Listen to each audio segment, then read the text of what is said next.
Figure it out. Hello, this is Adam Koralik from Figured Out Productions. The following video is a video of some kind, and I hope you enjoy it. Hey everyone, welcome to the FigureItOutcast for, what is it, August? It is August of 2020, the worst year ever. Today we're going to a whole bunch of podcast subjects we're going to go over, and I've got my buddy Rob here. What's up, Rob? He has rejoined the podcast. I think he's just decided to become a permanent member of this. How you doing? I've been good. I've been logged on to the same Skype call for like 3 months, and you just log on every once in a while and I'm there. That actually makes sense. That does sound like something that both of us would do. So I appreciate you just hanging around, waiting to hang out and talk to me. That's very nice of you. Yeah, just sitting by the computer waiting for a call. Yeah, but okay, so in all seriousness, everybody, just so if I can get this out of the way, this is a Patreon-backed podcast, so at any time you can join the Patreon and get early access to this, as well as other videos. You can pick subjects, you can get shout-outs, you can even be on the podcast like Rob is, although in this case, this month, Rob, there's a special exception here. So I don't want to bring up Debbie Downer here, so we won't stay on this for very long, but my mother recently passed away, and I guess traditionally when people pass away, one of the things people like to do is make a donation to a charity in their name. And my mother was a big proponent of a charity called Global Volunteers. What they do is they go around the world and they basically find children, specifically in like poorer countries, and they do their best to provide them with educational materials. So, for example, would regularly, I think she did this no less than 5 times. She would fly with Global Volunteers where, she was paying for it herself to go there. You go there, and with that group of people, you go into schools, you go into the education systems, you see what they need, and then you come back to the U.S. and you get those things. So she would bring back like reading glasses and books in English to help them improve their language skills, and flashcards, like just basic tools for a greater education. That's what Global Volunteers does, and Rob here actually made a donation to them in her name. So the least I could possibly do for him and for my mother's honor is to invite him back onto this show, or at least not end the Skype call as he just referred to. No, it's always a pleasure to be back with you, and my condolences to your mom and you and your family and everybody. Thank you. So, if you want to donate like I did, you go to globalvolunteers.org. There you go. It's a good charity, and I know most of you probably never knew my mom, but it was something that she fought for her whole life, was education for other people. So if you want to honor her in any way or just do something good, go for that. Or to be very self-serving, you can join the Patreon. No, I'm just kidding. If you actually have extra cash that you want to do something nice for, give it to Global Volunteers, not me. But let's move on to our actual subjects. Are you ready? Yeah, let's do it. All right, so our first subject comes from another backer. This is from our buddy Caleb, Sea-Dog, who is actually doing my thumbnails now, by the way, in case you haven't caught on to that. That's why they're good now, because I don't do them. But so he wanted us to talk about a very specific subject, which I was surprised you hadn't mentioned this. Xbox Live is going away, or Xbox Live Gold is going away, sorry. Do you have thoughts on that? Well, it's kind of speculative right now because there hasn't been an official announcement on Microsoft's part, I believe. That is correct. Microsoft has pulled the 12-month subscriptions from retailers from the online store, so you can only do 1 month or 3-month subscriptions now. So a lot of people are thinking that this could spell the end of Xbox Live as a paid subscription. Correct. And that Microsoft and the Xbox division could look to merge Xbox Live Gold with their xCloud and Xbox Game Pass services to kind of make it all-inclusive, which I think would be really, really cool if they did that. I have no interest in xCloud or Game Pass, but if it was bundled with Xbox Gold or something like that, I could see myself using it. I think it'd be pretty interested. Yeah, I'm essentially inclined to agree. They actually just made another change to it. I don't think we noted it here, but they changed their logo. It's no longer like Xbox Live Ultimate. Now it's just called like Game Pass, like generally. Yeah. I don't remember exactly. But the big thing was they dropped the word Xbox from the title, Because it sounds like that's what they're trying to do, is archive everything under a single umbrella, which makes sense because it almost seems like you have competing services. You have games with gold while you also have Game Pass. So it's like, which one do I pick? It's confusing potentially to new entries. So if you just kind of merge everything into a singular service, that makes sense. Now, I'm thinking that one of the possible consequences of this, let's speculate here. Let's say what they are doing is they're getting rid of Xbox Live Gold and they're just going to have the Game Pass service for the future. Okay, if you're playing online for free, whatever, that's cool. There's no longer a paywall behind Netflix and all that stuff. They got rid of that years ago. That was one of Phil Spencer's first moves. Here's the interesting concern that I think people need to think about. Do you recall the Games with Gold program? Yeah, of course. I mean, they still have it, don't they? They do for now. Here's what I'm thinking. If they're getting rid of the Xbox Live Gold service, if you've ever noticed, it very clearly says, like, if you stop subscribing to the service, the games you've downloaded through the Xbox Live Gold program cease to function. Except for the 360 stuff. That stuff stays. But the Xbox One related content all stops functioning. So the question I have for you is, are a whole bunch of people's games about to just become null and void because they're not doing the service anymore? Or do you think they'll patch it out just to be like, you know what, that's fine, keep them? I mean, here's the thing. I would suspect that the lion's share of these games with gold games that people have downloaded over the past, 10 years or whatever, would be available via the Xbox Game Pass service. So if they're looking to get rid of Xbox Live Gold and in turn their Games with Gold subscription service, I would expect them to basically, migrate everything over to the Game Pass service as a thing, because what you're speculating is Xbox Live, in terms of its online multiplayer aspect, going away and being replaced by a free-to-play service similar to the PS3. What they used to have. Essentially, yes. So they could go and say, okay, multiplayer is going to be free from now on, but if you want all of those kind of free perks and digital games and things like that, well, guess what? You could just migrate your payment. Instead of going to Xbox Live Gold, you do it to Game Pass, and you get even more games that you could play. And they just announced today, I believe, that they're merging their xCloud, which is their big cloud gaming service, which is kind of coming, which allows you to play these games on your phones and tablets and computers, things like that, is going to be joining the Game Pass as well. So what I just see them doing is angling themselves towards a universal single service called Game Pass that allows you to access that legacy content as well as cloud gaming and, if you want to consider it, its online multiplayer component. So just to be clear, what you're saying is that all of the Games with Gold games, the ones that are now, because they actually label them now, for years they never did, but if you look in your consoles, like game archives, like what's installed on there, everything that is a Games with Gold game specifically says gold on it. Yeah. You're claiming, by your estimation, that everything that says gold on it will become null and void and not functional as soon as they do this. Then, if you still want whatever game is null and void, potentially, it's sitting over there in Game Pass. Well, I'm not saying that be a blanket solution. My thing is that Xbox has really gone the extra mile over the past couple of years in trying to improve its public relations image with the gaming public. So, I would be surprised if they basically take away that perk that they've promoted for years and years and years without providing an alternative to people.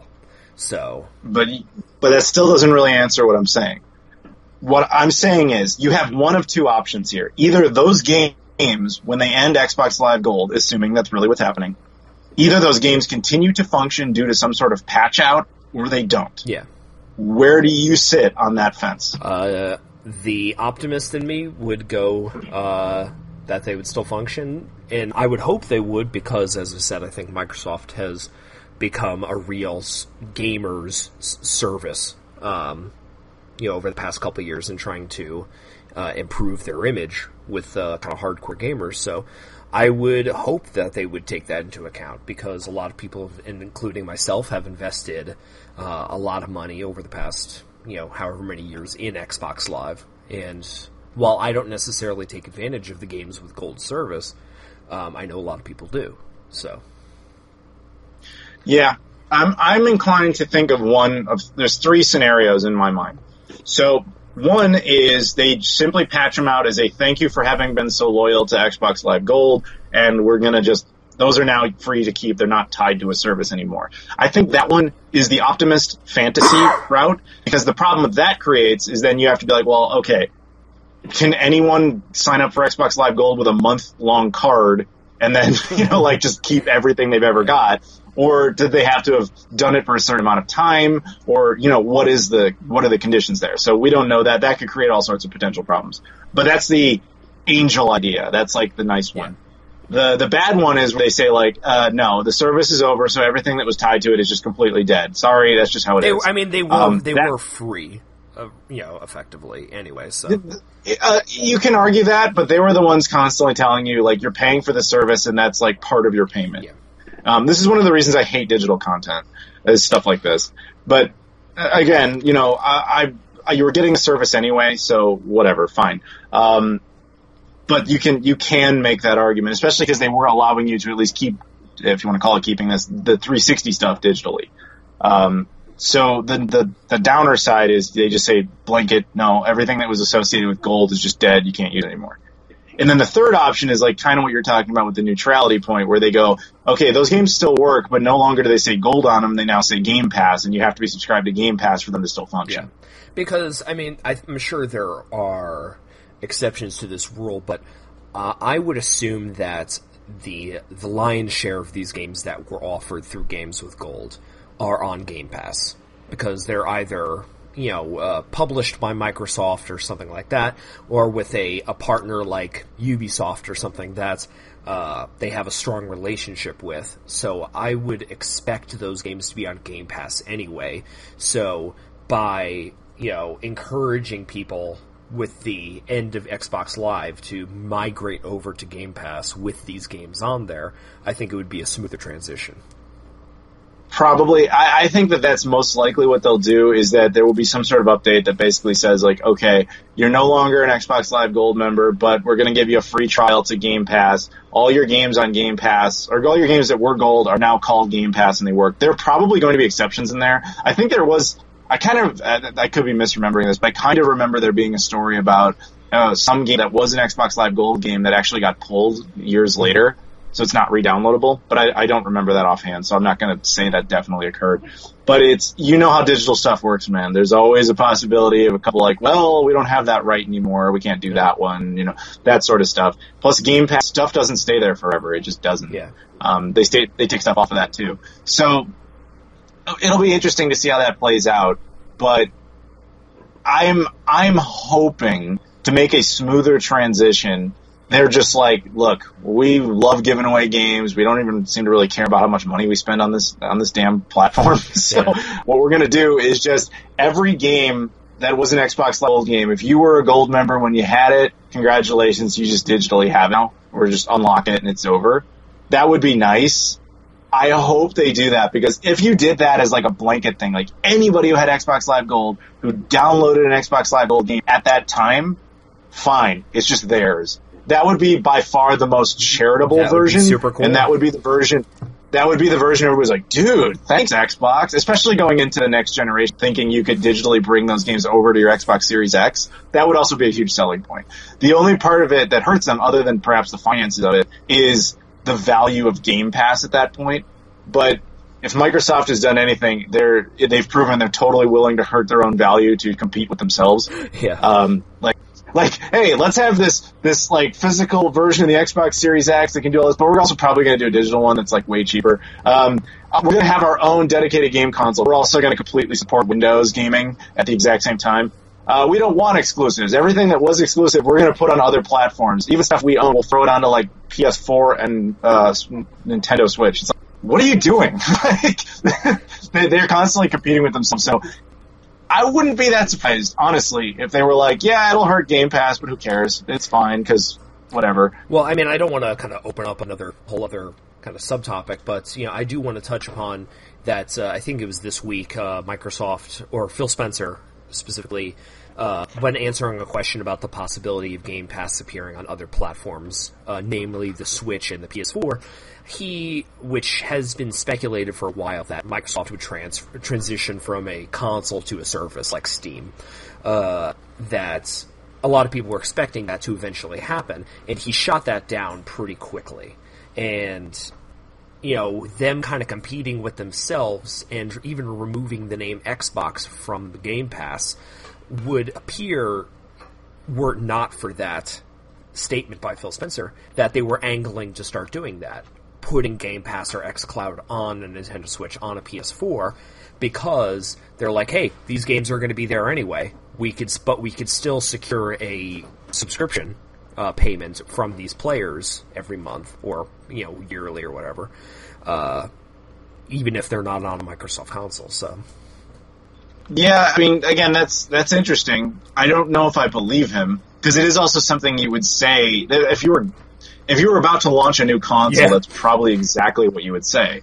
So it's kind of hard to, but like, it wouldn't surprise me if in like a year from now, after the console's out, he's like, oh yeah, no, Game Pass is coming to Switch. Of course it is. Whatever. There's more we could talk about with that, but we can probably move on unless you have anything else to say about it. All right, so next one up, thank you, Caleb C-Dog, for hooking us up with that. C-Dog. The next one up is, actually, he's the guy who's in control of my Discord. Like, I have a Discord channel, everybody, come and hang out, but C-Dog is actually, like, the master in there. I'm just, like, the Queen of England. I'm a figurehead, I have no real power, but I'm completely terrified of him. So C-Dog is Boris Johnson? Not really, because he's not a goof. Like...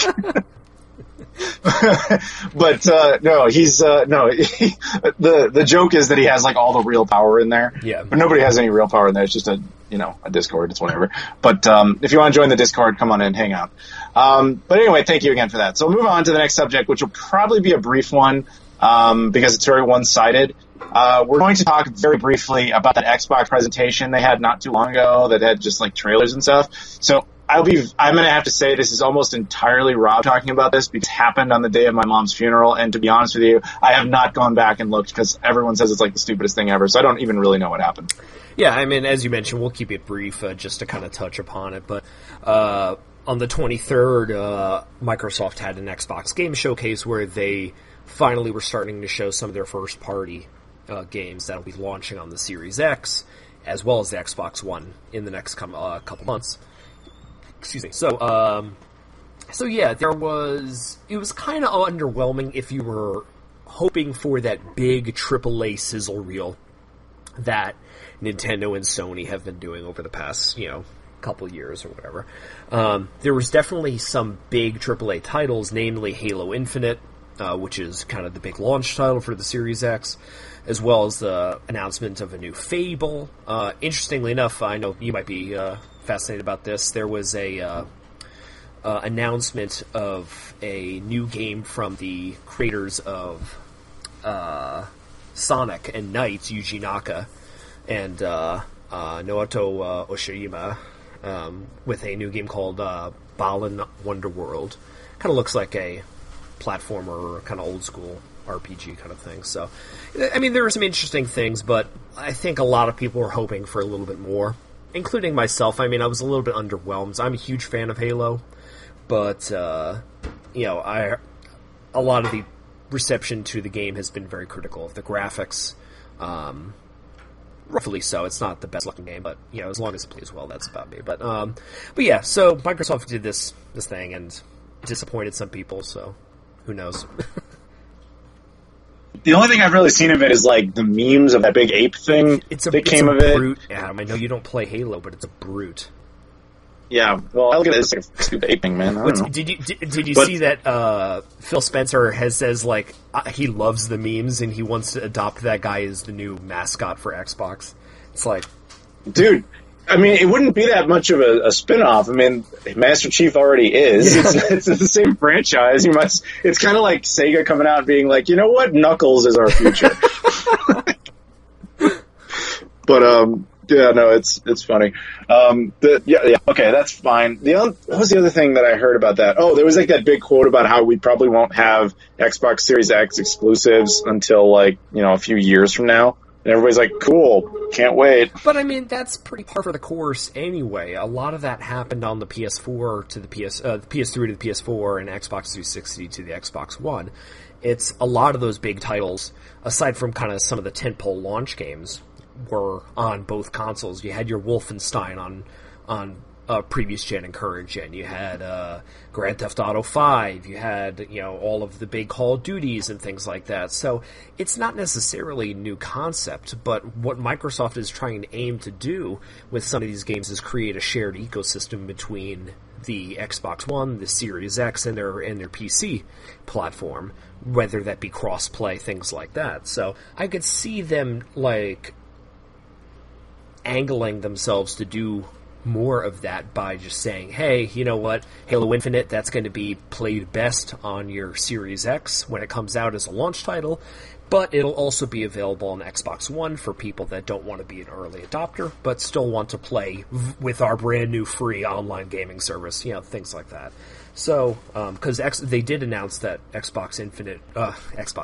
Halo Infinite was going to be free-to-play multiplayer, so that's also another hint towards Xbox Live Gold going away.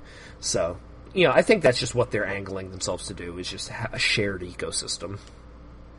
Like I said, don't misunderstand. Like, I agree with you. Like, I don't need there to be exclusives. It's nice, but Microsoft hasn't really cared about exclusives in general for a very long time. They just put Cuphead on the PS4.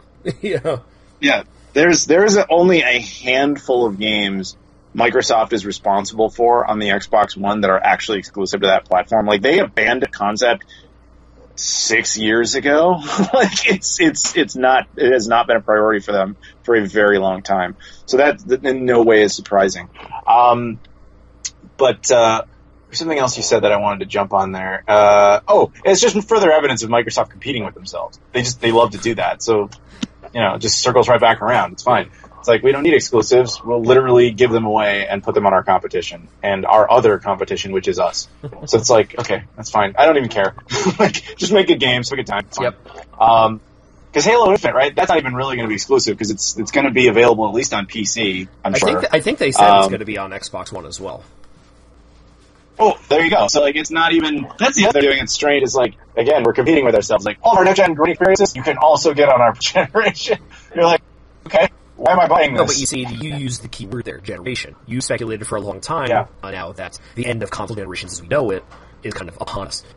With... Correct. Basically, because Phil Spencer even said that at E3 years ago. He's like, our future is not generations. He's like, we want to do other things. They're moving to a PC-style platform. Incremental upgrades for your systems. But you have a cheap PC that can run a game on lower settings, and you have your high-end that can run at 120 frames per second 4K. But you can play the same games on both. That's what they're trying to do. Exactly. I think we've covered that pretty well, unless you have anything else. Then we're going to do a round of shout-outs. Oh, no, sorry, that's not it. Yeah, there's another subject I missed over. This one was also yours. This is your first one, actually. You wanted to talk about the return of G4. Now, I'm going to be honest with you. I'll let you handle the history lesson, but I will just say this right now. I never really watched G4 when it was around. I remember watching their, little Dreamcast documentary post-existence.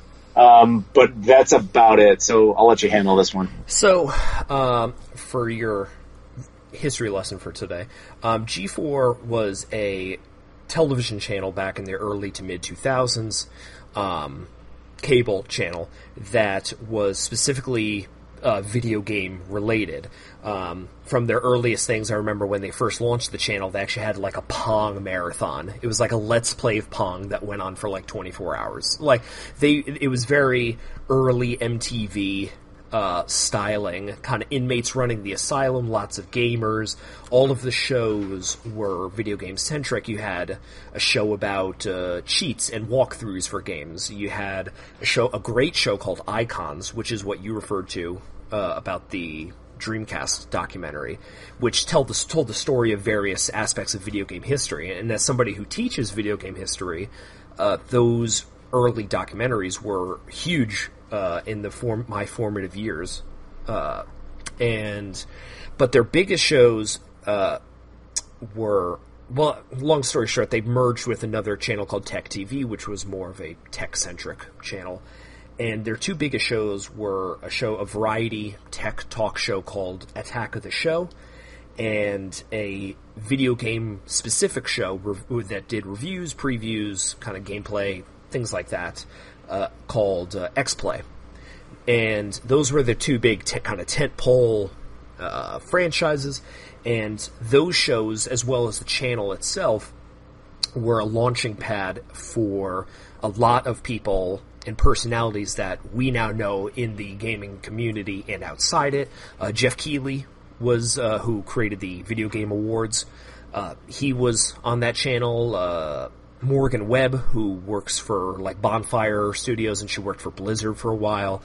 Adam Sessler from X-Play was, I believe he had a hand in the creation of that Friday the 13th asymmetrical multiplayer game that came out a couple years ago. I think he was part of that. Olivia Munn, who was in X-Men movies. She's kind of a big actress now. She started... Brett Favre's girlfriend. Aaron Rodgers' girlfriend. Whatever, they're football people. They're both Packers. If it's not basketball, who cares? Sorry, America. But, yeah. I don't care about hand egg. Get over it. Yeah. But Olivia Munn's probably like the biggest name that come out because she's been in movies. She's now kind of a big personality in geek culture. Chris Hardwick, who does the Nerdist podcast and everything, he was on there.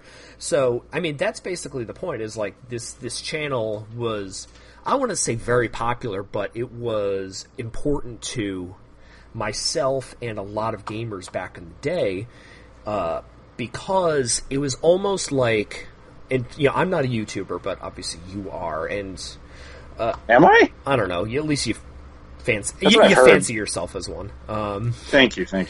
It means a lot. What these shows like Attack of the Show and X-Play did was almost like a proto-YouTube. It was, reviews and Let's Plays, discussion about news topics in gaming and tech that you'll now see on, channels like AVGN or RGT85 or whatever. But it was done for a comedic effect, in a very similar style to these YouTube channels, which ended up taking its place once the channel was discontinued back in, I think, 2013, 2014, around there. It was canceled, and I think it became like the Esquire Network or something. So yeah, it was basically a time in the early to mid 2000s where, as a guy in high school and college at that time who was really big into video games, this was one of my favorite channels because it gave me that outlet to learn and enjoy video games without necessarily playing them, which now a lot of people get through YouTube. So, bottom line is, last week, I believe, or the week before, the G4 Twitter, I believe, posted a video. It went live for the first time in, 6-7 years. And posted like this video of, ironically, of a TV playing Pong, which was their first kind of block of programming. And it said, like, we've never stopped playing, and it teased that it was going to be relaunched in 2021. So it got a lot of people excited, but also a lot of people questioning, is it just based on nostalgia? Is there a place for G4 in the current gaming media landscape? So that's what I would kind of like to hear your thoughts on, now that I've kind of tried to fill you in a little bit on the channel. Even if it's not necessarily a television channel, do you see a place for, a brand like G4 returning in today's ecosystem? No. Okay, that's it. Flatly no. Essentially... So there's way too much competition in this medium. I know, I do it. And we're lucky that some of us get some success out of it. I mean, I'm nothing big, but by the metric of who attempts, I'm one of the biggest hits out there. There's actually people who watch me. People actually know my name who are in this community, as opposed to, and I don't mean that arrogantly, because there's people who do far superior content to me and have far superior numbers and are much more successful. But at least I'm in that club of people. Whereas, just feel free to look at YouTube and look stuff up. There's like 1 billion people who try to make video game videos every day that get absolutely nowhere. There's just, that whole space is just so full. G4 can't succeed for the same reason Machinima couldn't succeed. Eventually, when they had much less competition and they seemed like a corporation, like an umbrella that could control all that, that worked. But as all of basically the bites of their apple went away to just AVGN, your RGT85s, your, people like me, whoever it is, as that starts to roll out, eventually that company has to fold. So what's likely occurring is someone saying, hey, you know what? Video game videos are really popular. Remember G4? That was a thing. What if we have these kids watch G4 and they might like it? We maybe make Fortnite videos or something and call it G4. That way we get like everybody under the hood here. And maybe we can maybe make a TV channel out of it. Like, who knows? It could be the first like legitimate one. It's like, that's a nice thought, but I don't really see that going into practice. I think that its time has come and gone. It'll be nice to get a nice new update, a fresh coat of paint, maybe even a t-shirt or something like that out of this, but this isn't going to work, dude. I mean, what I would say is I totally agree with you if it is under the auspices of a television channel. Video gaming on television doesn't make sense nowadays. The only way I see this succeeding in really any way is to capture and capitalize on people's nostalgia for the channel, like myself, who got a little bit, I'll be honest, I was excited when I saw that tweet from there, because it just brought back all of those memories, and I think they're hoping to capitalize on that. But I think the only way that I could see it being a success is if they use that to drum up interest, get the word out, and not do it via television, but maybe via a streaming service. I think NBC owns the rights to it, so I could see it possibly being like having a couple block of programming on their Peacock streaming service. Or if they do it entirely on Twitch or entirely on YouTube. The G4 Twitter account has like 4 million subscribers. So the hope would be maybe if you can get, not even a majority, like a good portion of that amount of people to kind of follow you on Twitch or YouTube and kind of work with sponsors to review products or things like that. The same stuff that they used to do. That's really the only way I could see them carving out like a little niche for themselves. But it's definitely an uphill battle, because back in the day they were the only game in town, and now every Tom, Dick, and Harry with a webcam and a YouTube channel is doing what they used to do, and doing it far cheaper. I'm telling you right now, this is never going to pan out. And you yourself just explained why without realizing it.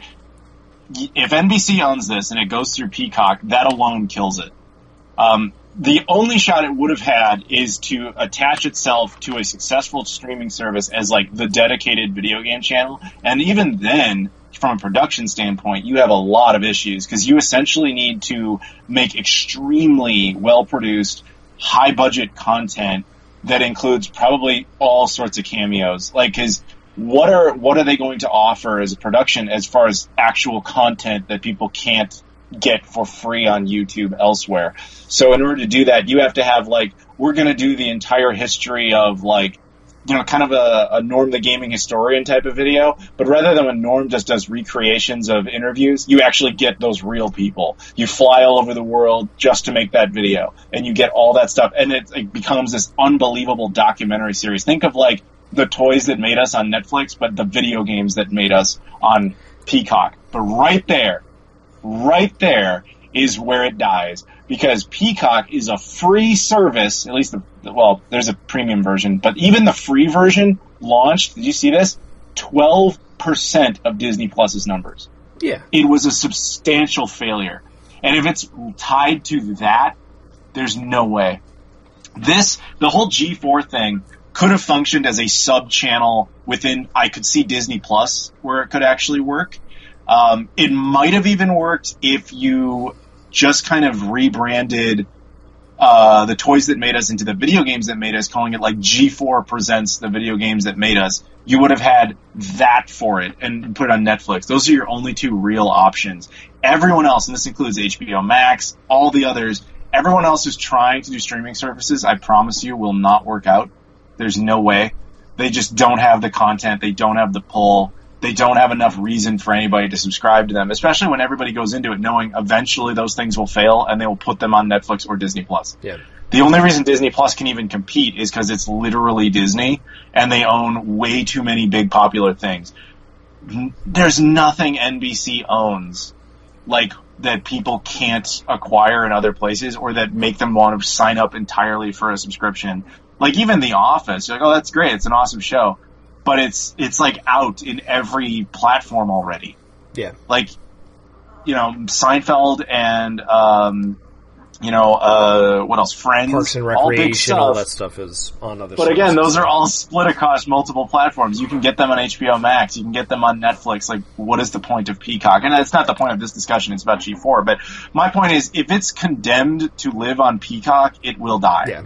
And it will likely die on any place they go. And if they try to do their own thing, they're truly screwed. That is the one avenue of success I see as being open to them, is if they went the Netflix route, they would have to find a way to attach it to the toys that made us and call it the video games that made us. That would actually work. I could see that being a hit. And you just put G4 all over it to bring in that, just use what little power its name still has to bring in somebody for credibility, but essentially you're rebranding the show entirely at that point. The alternative would be Disney had some flirting interest a while back with video games and video game content. That's why they bought Maker a while back. Yeah. So, but they collapsed that. They folded it. They didn't want to do it anymore. If they were able to create some sort of Disney-friendly imaged show that they could put on Disney Plus and be the sole video game voice on there, maybe that too would work, and you'd have to present it again. As far as the content goes, it would have to be, and I know I keep saying this, but it would have to be like the toys that made us, like that level of intricate. When I watched the toys that made us, I kind of just thought it was going to be like people kind of talking about, oh, I really like Star Wars toys, here's my collection. That's what I thought. But it actually goes into the nitty-gritty of like, here's the entire production history of the line, and here's an interview with George Lucas talking about it, and here's it's so ridiculous, like how much production goes into those. The only way a video game-based show about retro gaming, or even modern gaming, goes into something like that is it has to compete on that level. But then you get like 4 to 8 episodes a year if you're lucky. That is the only space where I think G4 could be successful. And if you need further proof of that, I invite you to go talk to the former employees of Machinima. Yeah. I mean, to be fair, we still don't know the intricacies of how it's going to be relaunched, whether it's going to be an online-only service or if it's going to be attached to some streaming service like that. Or if it's going to be on Twitch or YouTube, or we don't know because they haven't really announced anything past that they're looking to return.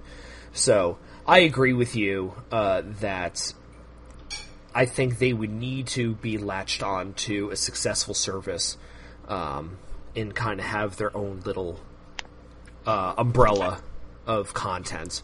A game review show, a documentary show, a tech news show, whatever. If they are able to offer these little bites of things under Amazon Prime or under Twitch or having a YouTube channel. Nope, I'm telling you, it has to either be Netflix or Disney Plus. Those are your only two options, and even then, it's really unlikely. I'm calling it. I'm putting my foot down on this. This is how this plays out. I'm looking into my crystal ball. Those are your two choices. You do anything else, it is not going to pan out. And if by some miracle I am wrong, I will fucking eat crow. But there is no way that this pans out at all. Oh, I mean, it's it's highly unlikely, but as a fan of the original thing, like, if I wanted to be an optimist and try and, bring back a little piece of that, childhood or whatever, I'm going to try to. I'm going to try and support it wherever it is, whatever it is, if it intrigues me. So, that's all you can do, and, like, obviously the odds are heavily stacked against it being a success, so, Oh, it can work. It's just the path for it is really finite and really specific, and I almost guarantee you that's not what they're going to do. Yeah.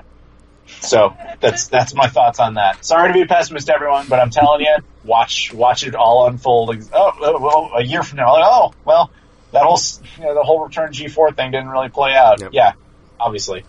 I'm telling you, I'm calling it. I have no shame in that one. Yep.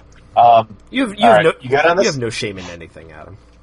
Not really, but this one, at least I'll be kind of like, well, maybe, and like, no, this is not panning out. Yeah. This is not happening. Anyway, let's move. They will try something. They'll probably put it on YouTube. It will not work, and then within like 6 months to a year, it's like, well, it was fun, but we're closing it. Like, dude, even successful services. Once again, going back to Microsoft and competing with themselves. They create Mixer. It was actually doing well, and then out of nowhere, they shut it down completely and merged with their competition. They just threw all their assets into Facebook Gaming, and that was huge. It was an entire platform. Mm-hmm. This is not going to work. There is too much competition in that space. So the only safe angle for them would have been high budget, really good, intricate content. Again, I think Norm Gaming Historian, but with a much bigger budget to actually talk to the real people involved. Mm-hmm. Like Toys That Made Us fused with Norm the Gaming Historian. That could be successful for a few episodes only on Netflix or Disney Plus. That's it. The idea of a G4 app where, like, here's your tech videos, and here's your retro videos, and here's your news videos. Yeah, good luck with that. Yep. And even better luck with that if you stick it on Peacock. That is truly screwed. Yeah. Anyway, I've obviously made my point. Yeah. No. You ready to move on? Let's do it. All right, cool. The next thing here is a round of shout-outs. All the following people are Patreon backers, so they are at the level in which they get a shout-out. They also get early access to videos, and you yourself at any time can sign up to get early access to videos, get shout-outs, be on the podcast, Rob, or come up with subjects. And so the following people here have donated. Thank you very much. Jordan Cromwell, Michael Kelly, Luis Bonilla, Joseph Tamburino, and Trey Wagner. Once again, that is Jordan Cromwell, Michael Kelly, Luis Bonilla, Joseph Tamburino, and Trey Wagner. Thank you very much to all of you. You guys are awesome. Yeah! You got a Rob clap. That's a rare thing. I'm getting the clap from Rob, not rare. All right. That was too easy. All right, we're going to move on to the next subject here. Thank you very much, everybody, again. The next subject is actually selected by a Patreon backer. This is from Oliver Clare. He is a very recent addition. You remember, he was the one who gave us that subject that we were like, oh, this will take a minute, and we were on it for like an hour, where he was like, list all your consoles and like if you keep them set up or not or whatever. Yeah. So this subject is actually very similar, but different. He specifically wanted us to describe our console setups and just say, like, if you can remember everything, like what's connected and how it's connected. Yeah. So I've kind of, do you want me to go first or do you want to go first? I mean, mine's probably a little bit more simple, so I'll go first. Go for it. So yeah, I basically have two gaming spaces. I have my living room and my game room. In my living room, it's a little bit more simple. Like, I just have mostly modern stuff up there. Like right now I've got the Super Nintendo and NES Classic that my girlfriend likes to game on. I've got my PS4 and I got my Nintendo Switch. That's kind of... Wait, what happened to your wife? Does your wife know about your girlfriend? Ah, shit, right. Because we talked about the clap, now you're cheating on your girlfriend. This is not good. This is not good. She just... Your wife is a great lady. You see her shaking her head in the background. Just like, fuck. So yeah.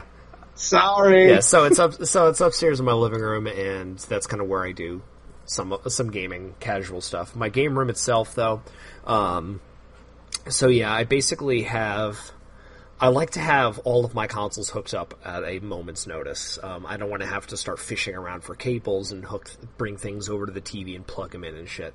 I don't like to do that. So what I have is, you can find them at IKEA. There are these Kallax tube shelves that are like designed. They're like bookshelves. They also fit vinyl records, things like that.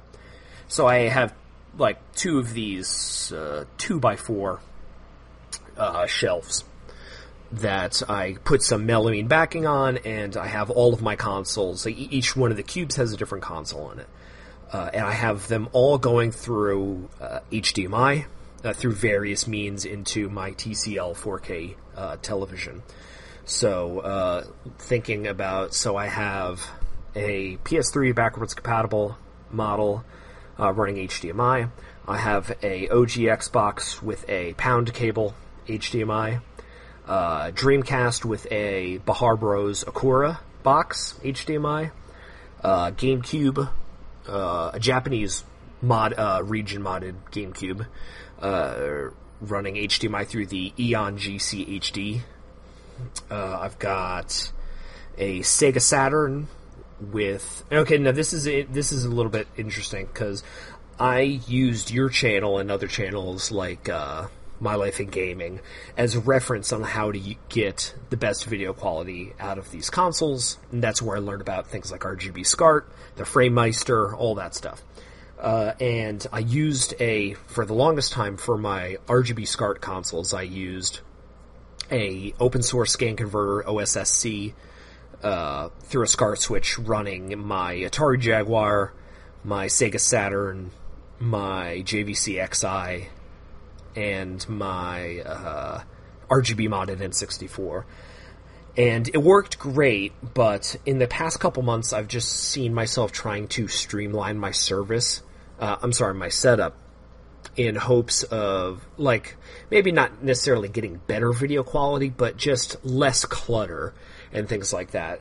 And over the past year or so, you're starting to see a lot of console to HDMI cables from companies like Level Hike and Hyperkin, Pound, the Rad2X things as well.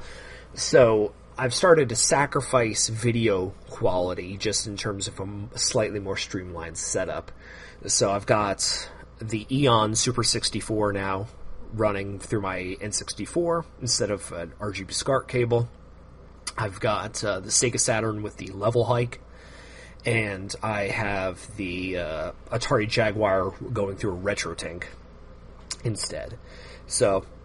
And my JVC XI, I use the cheap Hyperkin Genesis cables, as well as my Neo Geo CD. All of those have kind of branded HDMI cables, and they still look good, maybe not as good as RGB SCART, but some of them are at least tapping into that signal.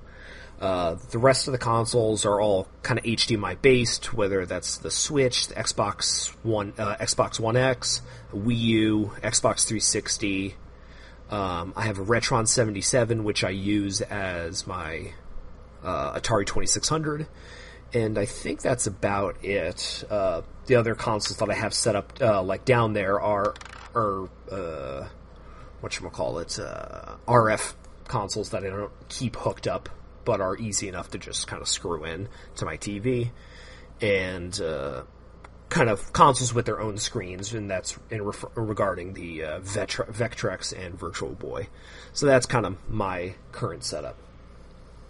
I thought you said that was simple. That sounds infinitely more complex than mine. Well, I could see myself maybe having more stuff hooked up at any given moment, but you definitely have more consoles.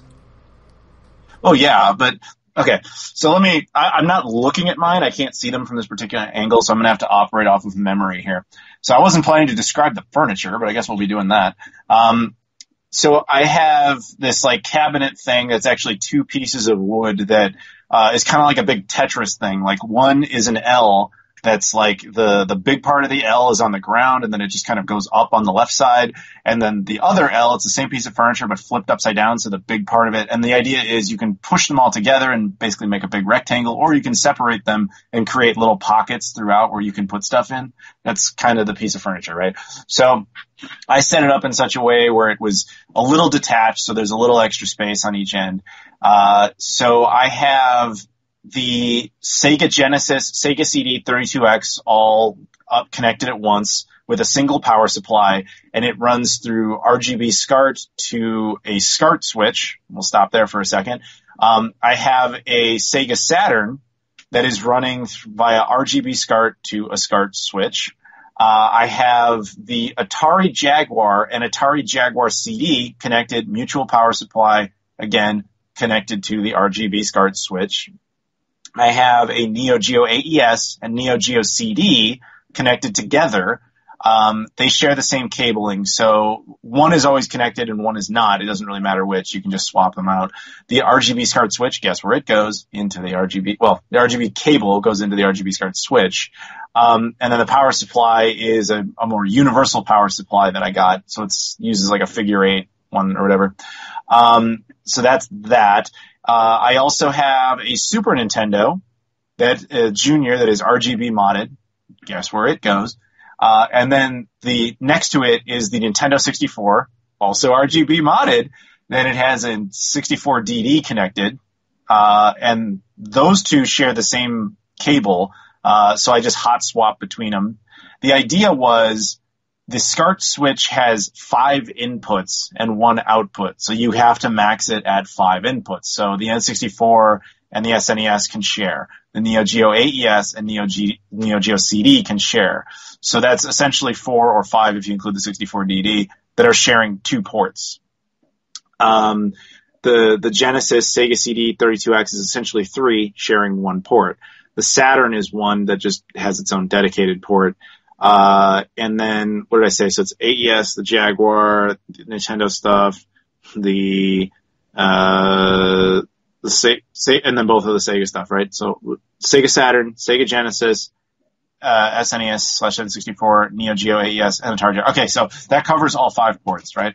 Now, that all feeds into a singular SCART switch, which then feeds out to a FrameMeister, okay? Now, the FrameMeister then feeds out to, this is going to sound a little, this is where it starts to get complicated. It feeds out to a disabled M Classic. It's still powered up, but it is disabled, and there's a reason for that we'll get back to. It goes from that to the M Classic, and then that goes into an HDMI switch, and then that HDMI switch feeds into another HDMI switch, which then feeds into an active M Classic, which then feeds into the television. So that accounts for those consoles. We'll get back to why that's so complicated in a second. Looking at other consoles, I have the original Xbox connected via the Chimeric or Chimeric Xbox HDMI adapter thing that I still need to make a video on. That goes from there, feeds into an HDMI switch, which feeds into another HDMI switch, which feeds into the M Classic, which feeds into the television. GameCube feeds directly into an HDMI switch, feeds into the other HDMI switch, feeds into M Classic, done. That's the same for anything that's natively HDMI. So the Xbox One X, the PlayStation 3, the PlayStation 4 Pro, the Wii U, the Switch, Nintendo Switch, all feed directly into an HDMI box, which feeds into another HDMI box, which feeds into a television. Well, it goes through an M Classic and then feeds to a television. The other oddity out there, I'm trying to think about it, what else is even out there? Oh, the thing that I don't have out there, but I will, is eventually a PlayStation 3 test kit that will cover my PS1, PS2, and possibly PS3 needs. So that's why I haven't mentioned it. It's just not ready. But anyway, so that all basically feeds into one thing. And then there's the Dreamcast, which is an HDMI modified Dreamcast. This is where it gets a little annoying.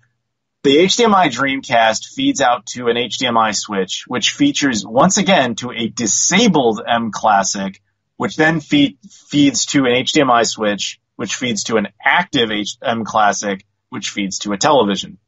Now, if you're not following all that, I don't blame you. Visuals are much better. The reason for all of that is essentially all the FrameMeister-based stuff I wanted to run into a singular HDMI output, which makes sense, right?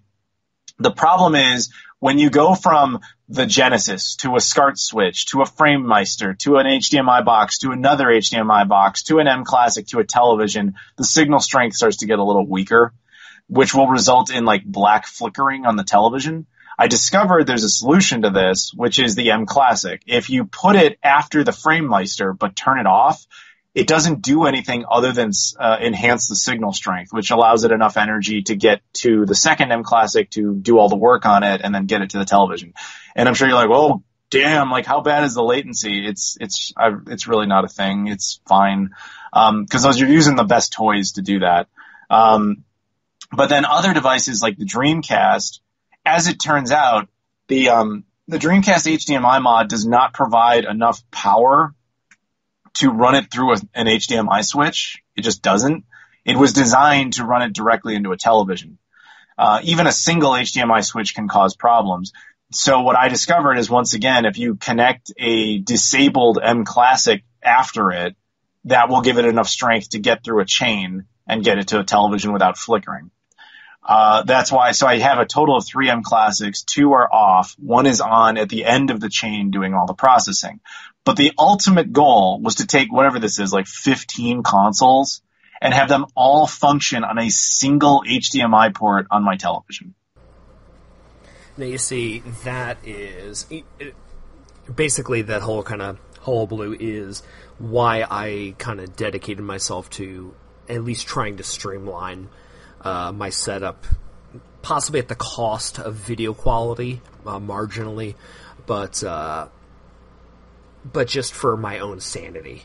And oh, dude, I love the puzzle. I love the puzzle. And listen, but here's the thing: you say it's streamlined, but that's the thing. Is mine is every single device in that setup works. Every single thing is connected to a single port. You turn on any one of those devices, it becomes the dominant device and just starts firing up on the television. Yeah. Any single one.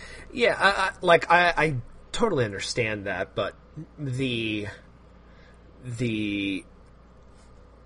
process, the mental gymnastics of getting it set up. Yes, I understand the process of like switch a HDMI switch into another HDMI switch into a single port, but going through like an M Classic and a FrameMeister and things like that, multiple M Classics and a FrameMeister.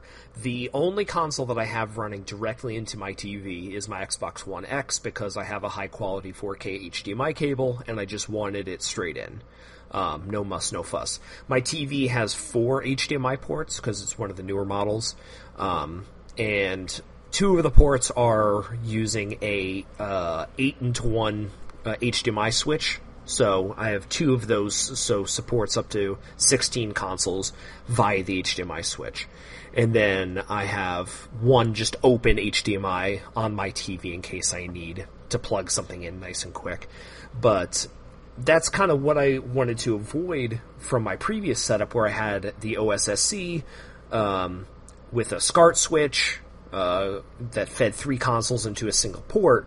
Even though it's taking up less ports technically, I just felt that I was losing more than I was gaining by doing that, so I wanted more of a direct input into the switches. So that's what I have now. I have all of these consoles set up at a moment's notice, all running HDMI, in some ways better than others, but they're all available. And once again, I powered on, my TV recognizes it, boom, it's up. Yeah, it's the thing is, and I know why Oliver's asking this, because he's literally designing a house that he's going to move into, and he wants to design the room around how to best set up his consoles. That's why he's picking our brains about this.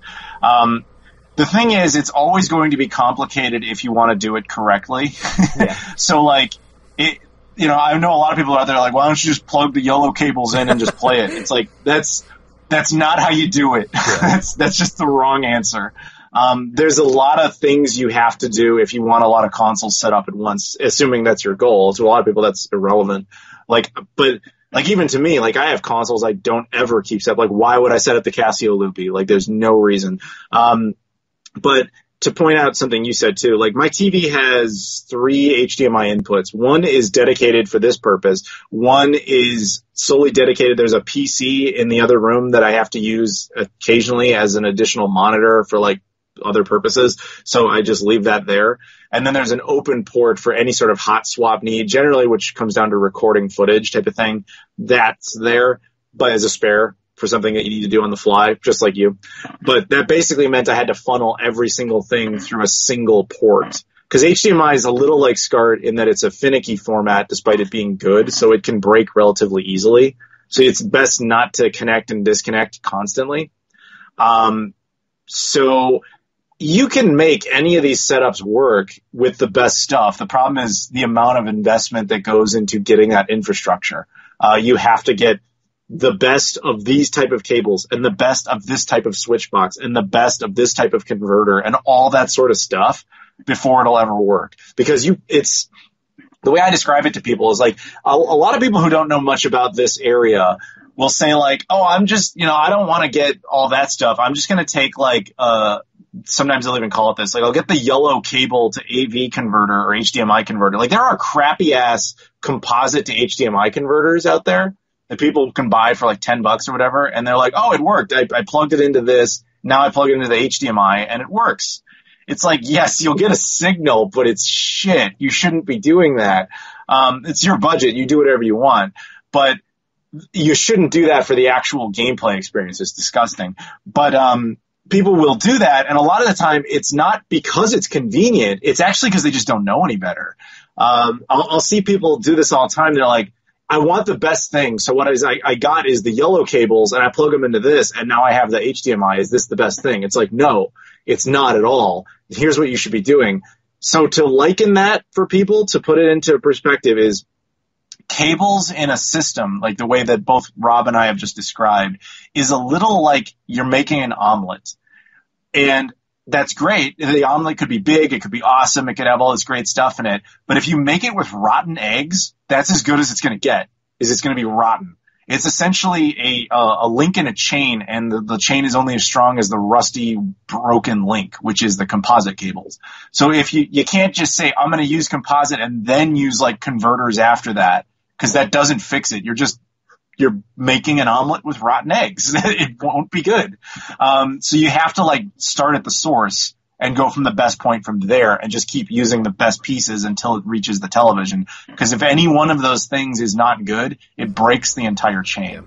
I'd say that if you are going to use maybe not an ideal video format like composite or even S-video, hell, even component, I would say instead of going on eBay, instead of going on Amazon and buying one of those cheap converters, like if you are concerned with the video quality a little bit, at least make the investment and do like a retro tank or an OSSC or something like that, because at least it'll look just marginally better, than if you are using composite or S-video. At least the quality of the hardware that you're putting it into isn't a piece of shit. Yeah, but also, the retro tank specifically has the great smoothing feature. If you're using the RGB modes, like it's pretty good. It's not perfect, but it's pretty good. But again, that's one of those things that requires budget. It's hard to, when people don't care all that much, it's hard to say like, oh, you should definitely get all this hardware that requires all of this, or buy the cheap $10 crappy AV converter. If they don't care, fine, they don't care. It's the people I feel bad for, the people who do care and just don't know any better, and then they end up buying the wrong stuff. That's the people I feel bad for. But dude, the thing is with these setups, you also have to understand, and I'm fully aware of this, I'm a tad extreme on these type of things. Like, my setup is ludicrous for a normal person. Like, the way I have it all set up is insane. Like, why in the world do you need the Atari Jaguar CD ready to go with RGB SCART through multiple M classics with buffering? Like, why do you need all this at any given time? Because I'm insane. So, like, you just have to I get that.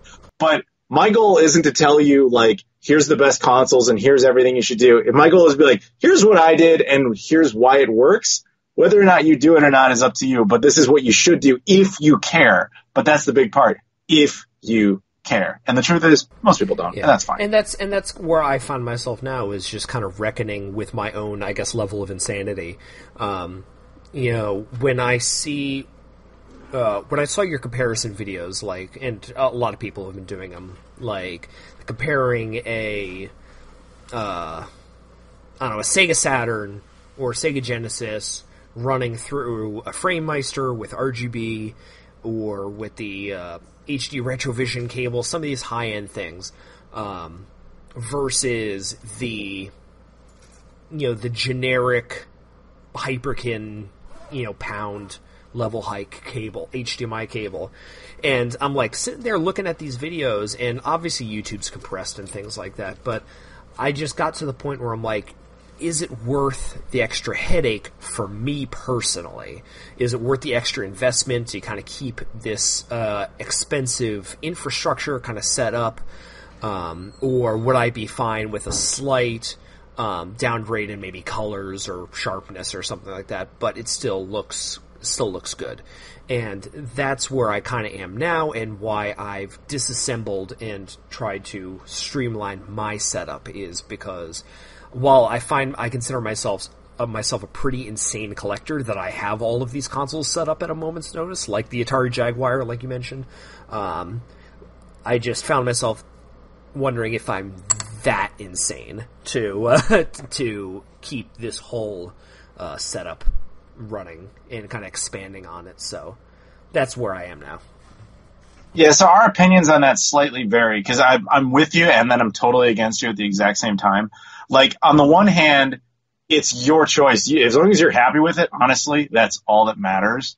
But at the same time, to me, it's kind of like, I've put forward all the investment on all of this stuff. Now I will knowingly do it wrong. And that's the part where I go like, why? I get it when it comes down to like the complication of it. I get the finances of it. I understand all that. So that's a personal choice you have made, and I get your reasoning, even if I don't necessarily agree with it. But at the same time, you're not the problem. You're not the person I'm concerned about. The person I'm concerned about is the guy out there who wants to do it right and doesn't know any better and actually thinks they're doing it correctly. Like, I can't tell you how many times I've seen people be like, I don't need the DC HDMI, or I don't need the Akura, or I don't need the Gecko, because I have a generic VGA box. VGA is the best one. I have that. And then I got a VGA to HDMI converter. So that's it. That's all you have to do. And it's like, in concept, that's all you have to do. And sometimes the ones that kill me the most are like, I've seen guys in like the Dreamcast community especially who are like, I have the official Dreamcast VGA box. And I'm like, that's awesome. That's like one of the best ones, because that's the one Sega said was, ideal, right? Even I do not have the official Sega Dreamcast VGA box by Sega. It's just one of the random items I never managed to acquire. It wasn't worth the money, because it's like I got a million of them that are better, or at least on par. But anyway, so I was like, okay, awesome, you have that. Then they show me this like crappy ass, like $10 VGA to HDMI converter they bought that they're content with. And I'm like, you did like 50% of this perfect, and then the other half is just, again, the rotten eggs thing. Why would you do that? The problem is, when you don't have the good converter, you don't realize how much damage it's actually doing to the signal. Where I learned this is I was doing the same thing, is I was buying the cheaper generic ones, and I was like, looks pretty good. Until one day, somebody recommended this like super expensive one. They're like, trust me, you won't go back. So I was like, okay. And I get it. And it was night and day difference. I was like, holy shit. Like, the difference between the two is instantly, to the naked eye, immediate.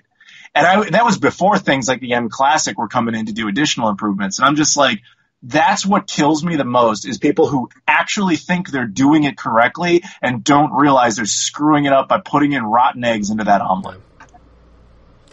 But, like, in terms of the cost of this thing, and this, I guess, could feasibly even tie into our last topic of the day that we're going to discuss afterwards. At the end, like, this investment that I made, Wait, are we officially switching subjects on this then? I mean, I guess you could, but But all right, then we'll officially wrap this one up, and then you can lead in there. So thank you, Oliver, very much for that particular subject. And everybody, go out and do whatever makes you happy on the gaming setup. Honestly, we're insane. So bottom line, just go get a AV to HDMI cable and run everything with the yellow cable. Cheapest one you can possibly get.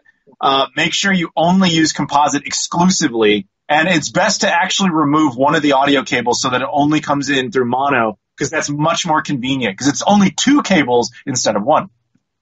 Or instead of 3. You can never get just 1. Like, let's not be crazy. Anyway, thank you very much, Oliver. Let's move on to the next subject, which you go ahead and introduce it, because you're already on that thought. Hey guys, welcome back. Sorry for if this is a weird edit, but this is actually being recorded the following day from the previous segments. We had a tropical storm roll through New Jersey and New York City, and I lost power for a good 7 hours, so Adam has been patiently waiting by the phone, waiting for my call back. Yeah, but it's weird. You stayed on the call somehow. Yeah. You never get off Skype. I never do. I just keep but I appreciate your patience in staying on the line despite not having the electricity to do so. Yes, exactly. What were you doing? Do you have like a portable turbine or something? You're just like hand cranking some energy just to keep Skype going? No, I actually have a potato and a glass of water. Yeah, but that doesn't last very long. That's like a couple hours, man. It's a pretty big potato. Oh, I thought you just had like a sack of potatoes.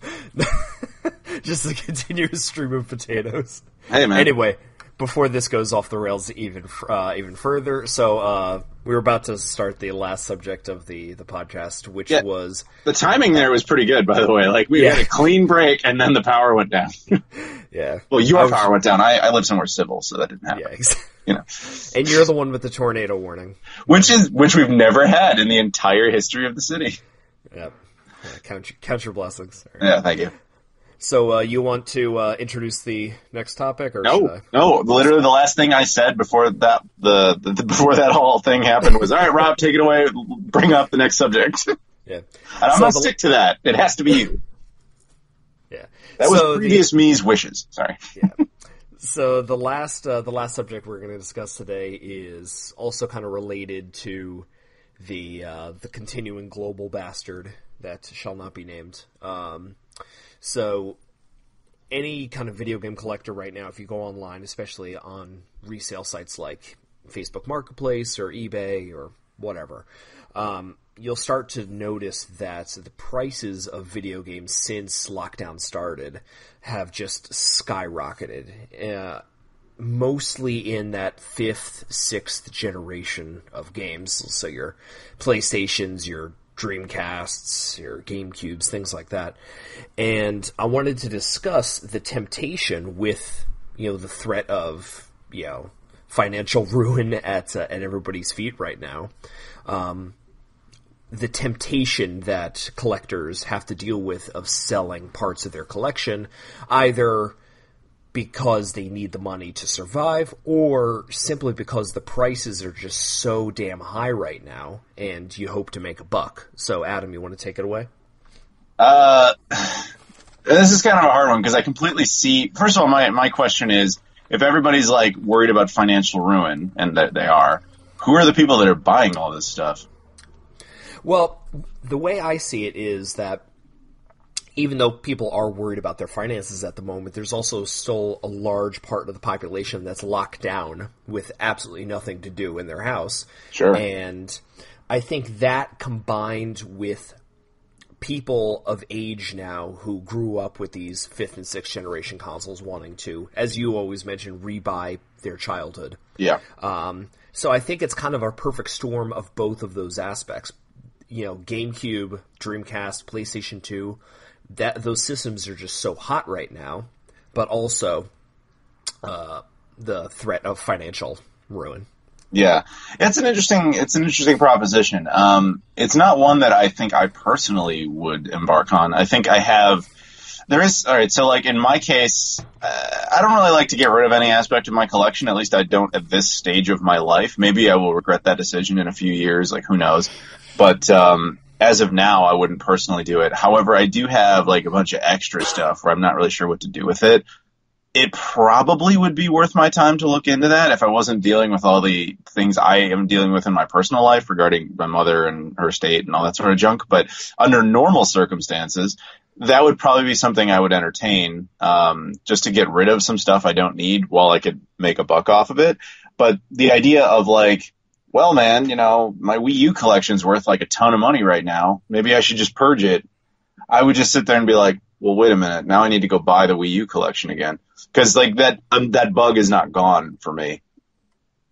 Yeah, I mean, I'm in total agreement right now. I guess the difference is just where we are both at in our collecting. Obviously, there are systems that we collect for. Like, I have a big GameCube collection, a big N64 collection, a Genesis collection that I really wouldn't consider parting with. But some of the extraneous things like that I have lying around, like extra systems or a special edition, at this point in my life and my collecting kind of passion, I'm downsizing and streamlining just a little bit, kind of piggybacking off the previous topic, that in preparation for a move that me and my wife are going to be doing probably next year. Does your girlfriend know about this? No, we're getting out of state, away from her. Okay. So she's crazy. No, so it's, for me, it's the combination of the temptation of the high prices coupled with the desire to downsize just a little bit in preparation for this move that has seen me get rid of some of the kind of extra stuff. Like, I've got this, when I buy something from Limited Run Games, I'll buy a seal, 2 copies. I'll buy one to keep and play, and then I'll buy one that's sealed that I can kind of keep. So I'm like looking at these sealed Limited Run James, and I'm like, do I really? You keep saying Limited Run James. I'm not saying Limited Even Run people James. in the comments of the last podcast, like, he totally said James. Well, that was because Limited Run James is a super exclusive small batch video game publisher that you probably never heard of. So it's the hipster version of a Limited Run. Exactly. It's run out of James Rolfe's basement. Seems legit. Yeah. But, so I've got all these Limited Run games that I have sealed, and I'm like, do I need 2 copies of this? No, I don't. So I'll sell some of that, But there was only one case so far during this lockdown where I actually sold something that I kind of held pretty close to my heart because it was at a price point that was just so mind-boggling to me that I just decided to get rid of it. I put it on eBay for the I don't want to sell it price. It was a copy of Cube 4 for the GameCube, kind of a very rare game made by Atlas. Yeah. And I bought it a few years back. Like, I still paid a good amount for it, but I ended up selling it for almost $400. Just because somebody was willing to pay that. And I'm like, you know what? I'm not that attached to that game. Just right. So that's where I'm at. Just the temptation is real, but just the idea of downsizing just a little bit and getting rid of some of the clutter in my game room and things like that. That's where I'm mostly at. Yeah, so I understand that temptation. For me, I haven't pulled the trigger on anything like that, mostly because I've been dealing with, again, other real-world things. But the one that has created the most temptation, like the singular item that I'm aware of its value and it's driving me a little nuts, is when, I think it was like 2015, 2016, whatever the first year was that I went to the Missouri Game Con in St. Louis, I bought a copy of Pokemon Box. Now, you know what that one is? Yeah, absolutely. Okay. So let me just give a quick rundown of what that is to people out there. So Pokemon Box is just like basically GameCube app software for the Game Boy Advance games. You can do various things for them. It's not really a game in of itself. In Japan, it was a normal release. I don't know if Europe ever got the release, to be honest with you. But in the U.S., it was a very limited release, sold only at what is now Nintendo New York in Manhattan.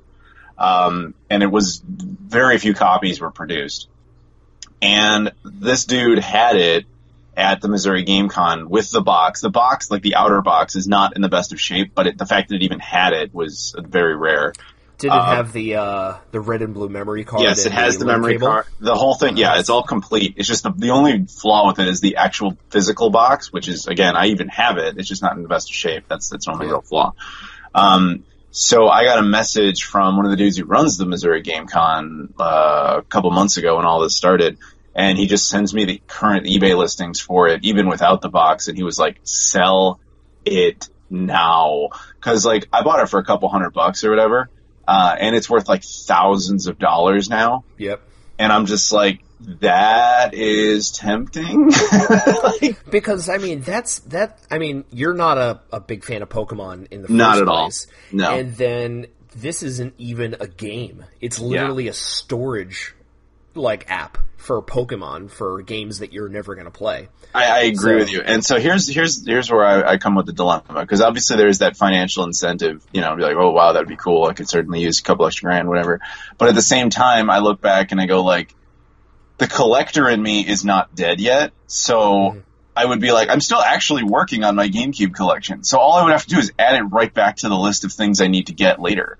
So that's nice, but odds are I wouldn't be able to get it for less than that in the future. At least not in the condition it's in because of the specific nature of what it is. I think if I was in a different phase of my life, or if I was desperate, like financially desperate, then we'd be having a different discussion. But I understand completely what that process is. Like when people are just like, I'm torn between these two things. And I guess I'm more still on the side of like, I want to collect stuff than I am on the side of I need to purge and make space and I need the money, you know, that type of thing. At the moment, I'm kind of stable, you know, it's all right. It's okay. And I still get joy out of this. If I didn't get joy out of it, then if I was at that phase, which probably will happen someday, where I'm just like in my 40s and I'm like, dude, there's so much plastic crap in my house I don't want. If that happens, then I might look back and be like, wow, I was stupid. I could have sold that Pokemon box thing for like $3 or $4 grand. Now I'd be lucky to get $20 for it. You know what I mean? Like that is a possibility. I acknowledge it, but you know, where I'm at 33, I'm just kind of like, I certainly wouldn't pay the amount of money that it's supposedly worth, but I don't know if I would sell it either. Yeah. If that makes any sense. I kind of like knowing that I got a really good deal on it. Like, you know what I mean? Oh yeah, absolutely. And like, I'm still firmly in that collecting phase too. For every like thing that I get rid of, I'm either replacing it with something or looking at something else. You know, it's definitely not going away. It's just kind of taking a look at my assets in terms of video games and saying like, do I really need this? And if I do want to sell it, is there a replacement that I can get? So I told you about, you know, I had that copy of Cubivore. So I sold that thing for almost $400, which is about $300 more than I paid for it initially. Yeah, I remember. I wish I'd paid $100 for Cubivore now. Yeah. I don't have it. It's one of the few I don't have. And that one, to be fair, is an interesting game. It's made by Atlas. Yeah. You know, it was a cool one, and you know, I wanted to play it before I got rid of it, so I spent some time with it. You know, because I really hadn't done much of that, and I enjoyed it enough that when I sold my NTSC US copy, I went onto eBay and I bought a Japanese copy of it because I've got a region modded GameCube. And the language barrier isn't too bad in that. And that version is like $30. So, oh, dude, in person it's like $5. Yeah. But, you know. But, no going to Japan anymore. Why'd even say that? But yeah, it's true. I know. And Japan's out for a long time, everybody. Yeah. All the travel is over for now. And ironically, last time I was in Japan, at a book off or hard off, one of the thrift stores, I found a neat little copy of Pokemon box with the big outer box and with the memory card and with the GBA link cable. And yeah, I'm fine with having that as my copy of Pokemon box. Mm-hmm. I'm not, but you know, each their own. That's fine. I know that's eventually I want to do a video on like collectors and like why we all have these like weird rules, because everybody's got different rules. But that's a totally different video, so let's not go down that rabbit hole right now. But, yeah, I completely understand the economics of it, and I get why people do it. And if I were at a different phase of my life, I'm sure I would. But at the current state I'm in, I just don't want to. It may be a decision I openly regret later. Like, you and I are in very different positions. Like, you just said it yourself. You're looking to get a new house. You married. You had a girlfriend that you married. You now have a new girlfriend while being married. That's fine. There's 2 girls I got to take care of. Yeah, that's expensive. Everybody, don't do what Rob does. That's like a rule. Don't do that. But it's expensive to do all that. That's why he needs to sell his Cubivore so that he can keep the side chick happy. But anyway, so yeah, that makes sense for you. I'm in a different phase. Like, my girlfriend lives, across an ocean. And I'm not looking to move anytime soon. So it's like, I don't even know. How old are you off again? We're the same age. We were born in the same year. Okay. So we're both 33 then? Yep. All right. Yeah. So you're more mature in some ways and I'm more mature in other ways. In other ways. I didn't get married and then immediately get a girlfriend. I'm just saying. I'm giving him way too much crap about that guy. That is not a real thing. That is not a real thing. He has a very lovely wife who was his girlfriend. And I'm going to move to Utah so I could have multiple wives. Well, I tried to defend him. You're on your own now. You got yourself in trouble on that one. But anyway, so yeah, all I'm saying is I am not at a point where I feel like any great need to purge my collection of stuff. I still get enjoyment out of it. And also, like, if that day comes where I'm just kind of like, I don't want this stuff anymore, that's also probably around the time I would stop making YouTube videos, because I'd be like, if I don't want this stuff, then I'm probably not passionate about it. If I'm not passionate about it, I probably don't want to make videos about it anymore. So that would require a seismic shift in life, because at this point, it's kind of literally my job to be into this stuff. So if I'm not, that's a bad sign. Yeah, and I've always said that, there are certain different types of collectors, which you mentioned you're going to do a video on, but I've always been of the mindset I'm collecting to play these games. It's rare that I buy something just because it's rare or it's desirable and I want it to sit on my shelf. I'm a player's collector, and You're a player, I'm a player. No, so the stuff that I'm selling is purging or downsizing with. It's not necessarily the stuff that I want to play. It's stuff that I've just accumulated, and I look at it and I'm like, you know what? I don't really want to play this, or I have another way to play this, and this is just a weird version that's worth more. So that's where I'm at. So I resent your statement that I may never actually play Casper Spirit Dimension for the GameCube. Hey, man. It's inflammatory and insensitive, and I'm offended. I think that's what you have to say now to make people change. So, apologize. No, man. All right, I'm not. cool. This is the one part I have to apologize for. No, but yeah, no, I totally get it. That's another thing, again, if you go into the subject of collectors, there are definitely, every collector has rules, and one of the hardline ones you'll commonly see is, I only buy stuff I actually play, which is totally a fair point, but a lot of the time, there is an attitude to that. Instead of just no, it makes sense, I'm just gonna buy stuff that I would actually play. I mean, that's logical. But then there's also the people who are like, I only buy stuff that I play. You know what I mean? There's this totally different attitude. You bought Casper Spirit Dimensions. You're a failure in life. And you're just to me, you don't get it though. The game is to have that stuff, finding it, almost like trading cards, it's like trading cards or whatever that you can interact with and use. Am I really going to sit down and play Casper Spirit Dimensions? No. But at the same time, is it any dumber than any other hobby? There was a time where people collected Pogs. They were just little pictures of random stuff. Whatever, At least these have some practical application for entertainment.